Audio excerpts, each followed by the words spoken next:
రాశి వారికి ఎలా ఉంటుంది?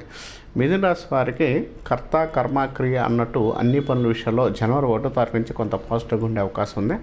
పని ఏదనుకున్నా కూడా కొంత అనుకూలంగా ఉండే అవకాశం కలిగి ఉంటారు. ఈ కార్యక్రమం చేద్దాం అనుకుంటే మాత్రం ముందుకెళ్ళే అవకాశం, డెవలప్మెంట్ ఉండే అవకాశం కలిగి ఉంటారు. ప్రయత్నాలు ఏదైనా చేసినా కూడా సక్సెస్ రావడానికి అవకాశం కలిగి ఉంటారు. కొత్తగా మీరు ఏదైనా చేయాలన్న విషయంలో డెవలప్మెంట్ ఉండే అవకాశం కూడా కలిగి ఉంటారని చెప్పచ్చు. నూతన ప్రయత్నాలు మీకు అనుకూలంగా ఉండే అవకాశం కలిగి ఉంటారు. కొత్త ఆలోచనలు వచ్చే అవకాశం కలిగి ఉంటారు. కొత్తగా ప్రయత్నం కానీ ఏదైనా సక్సెస్ కానీ ఉండే అవకాశం కలిగి ఉంటారు. మిథున రాశి వారు దూర ప్రాంతాలు వెళదాం అనుకున్నా కూడా డెవలప్మెంట్ ఉండే అవకాశం, సక్సెస్ రావడానికి అవకాశం కూడా ఈ వారం కొంత అనుకూలంగా ఉండే అవకాశం కలిగి ఉంటారు. నూతన ప్రయత్నాలు ఏదైనా చేసుకున్నా కూడా ఈ రాశి వారికి కొంత ప్రయత్నపూర్వకంగా సక్సెస్ రావడానికి అవకాశం కలిగి ఉంటారని చెప్పుకోవచ్చు. వీరు ఎక్కువగా విష్ణు ఆలయాలు కానీ, విష్ణు ధర్మాలు కానీ, విష్ణు ఆలయాలు దర్శనం చేసుకోవడం మంచిది అని చెప్పవచ్చు.